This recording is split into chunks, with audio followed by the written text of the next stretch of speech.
Hello and welcome to a 50-cent tour of Monday, July 22nd, 2013.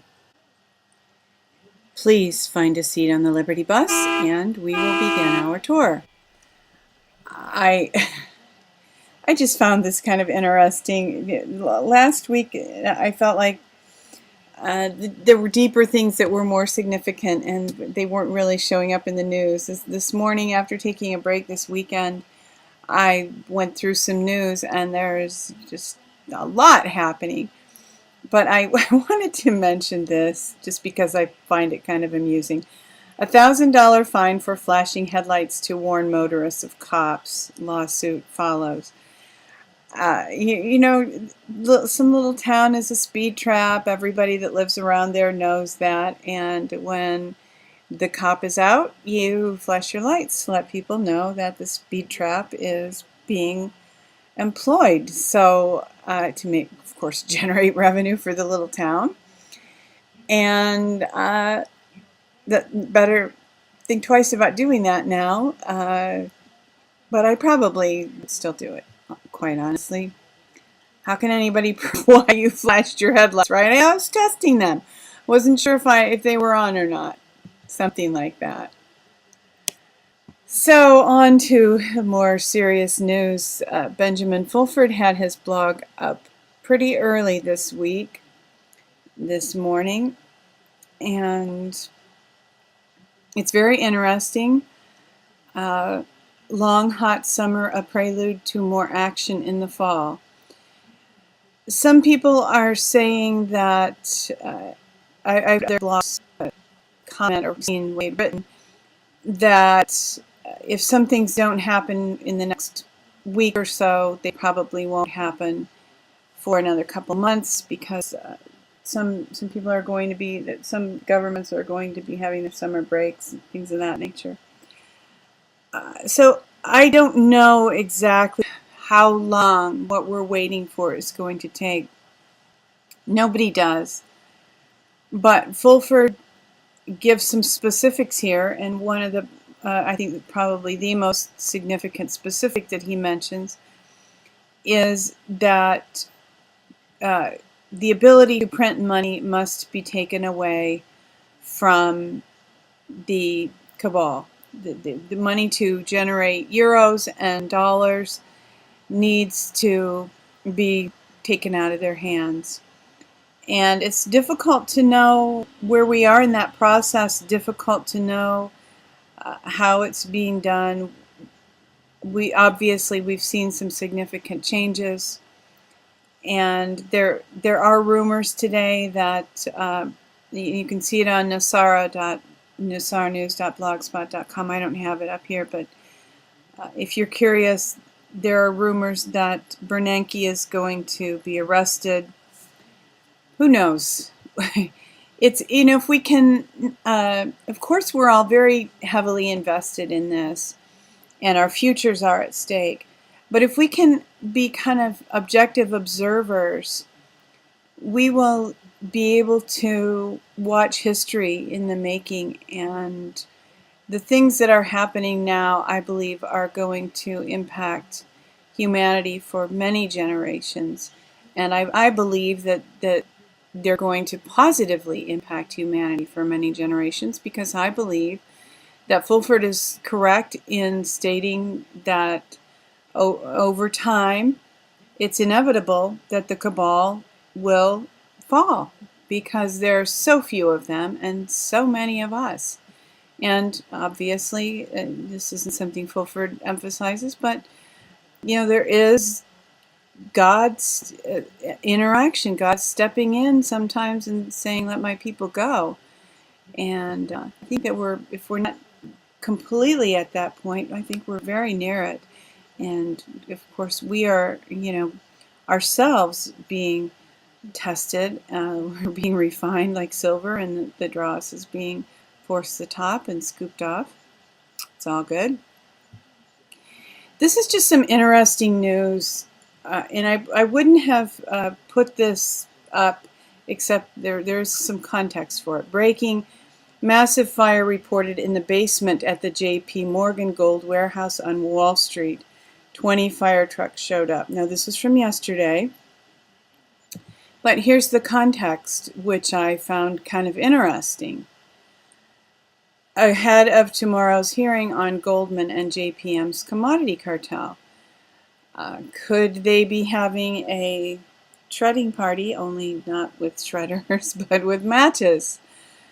We always have to wonder about these people. Who knows? We just trust that they will be caught. Whistleblowers will come to the fore, and the truth will out, as it has in these cases. 16 conspiracy theories that turned out to be true. And these are great. I mean, this by itself could be a whole a whole daily video. It's just really reaffirming to see this kind of an article, to see it all in one place. Not absolutely all, but much of it in one place.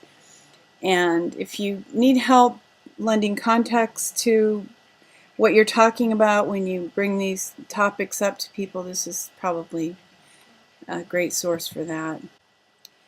Mutiny in the party. Prominent Democratic intellectual calls Obama a war criminal.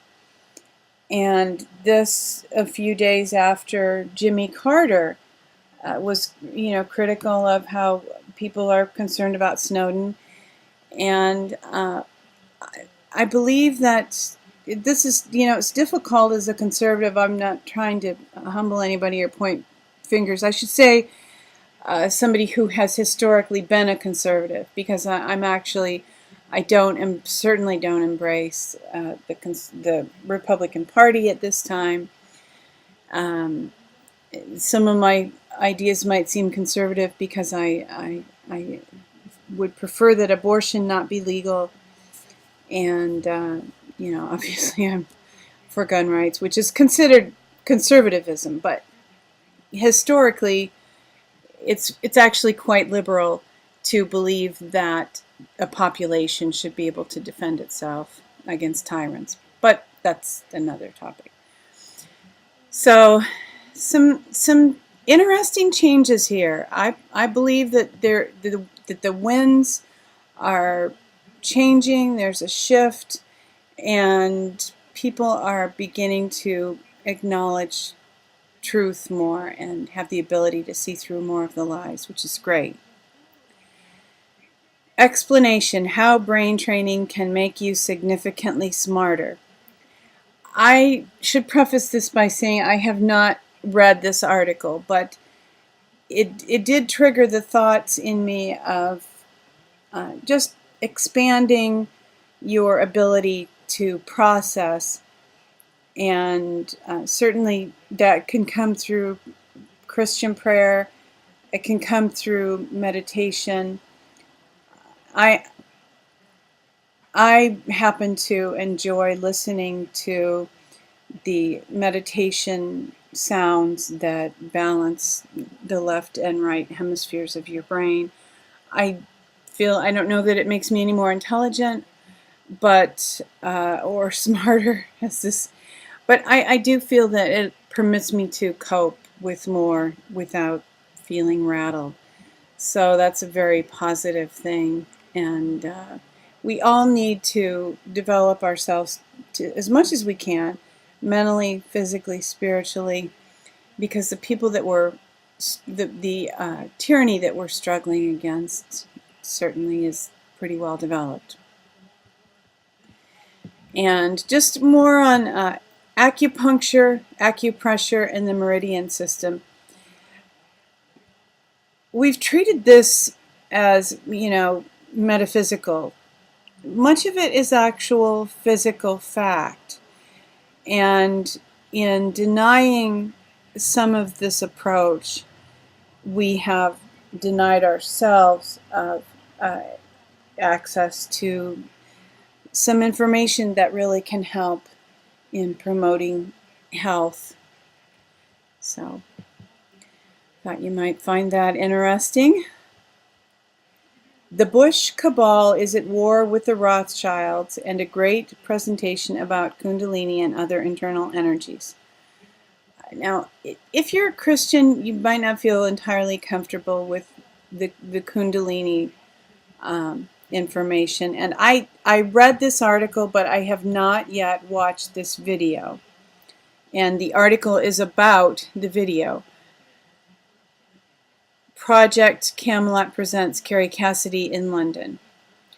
And Truth About the Empire. Interesting, I'm sure. And the article sums up the video. So, Carrie Cassidy is not my absolute favorite liberty leader, but I do find a lot of her information interesting, and there's some interesting information here, and I think it is helpful to understand the struggles within the cabal, but ultimately they're all evil, and I'm not rooting for one or the other side of them to win. I'm just hoping that they all take each other out. That would be nice. They're weakening themselves through this. And for our good news of the day, as if Benjamin Fulford's blog is not enough good news, he basically just, as I kind of implied, he says that there is going to be an end to this. It's as inevitable as the fall of the East German Wall, and it's just a matter of time. So good news there. But this is also good news, and this is certainly a matter of time. Climate changes don't have to be looked at as negative. Let's not discount Mother Nature, and her ability to heal the earth. And, the human body has the ability to regenerate and restore when it's provided with what it needs to do that. And the earth is, a giant body, and if you want to look at it that way.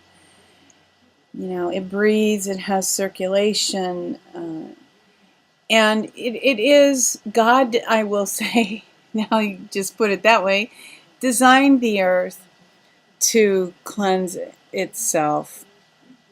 So we're in a place where I believe we need to provide some help, and certainly Fulford mentions that virtually every week, that we need to restore the earth, but and also we need to restore people. I mean, I don't probably a lot of us don't agree with Fulford about everything, but he values human life. And I think that might be really a sorter for many of us. We don't insist that people observe the same faith that we do. We don't need to walk in lockstep. But in order for us all to be effective, I believe that we need to agree to value human life, and the cabal does not. And I think that's a big dividing line. And they say that they value the earth, but clearly they don't, as evidenced by chemtrails, HARP, oil spills, and withholding technology that is good for the earth and good for people as well. So I believe our future can be very bright. I tend to be optimistic about the future, and this is one article that's helpful in supporting those thoughts. The Daily Tour is a presentation of She Who Will Walk in the Dark Productions, and we thank you for participating with us in today's tour. The dawn is coming. Weeping may endure for a night, but joy comes in the morning. Hoping that you will love one another, take care, and insist on liberty.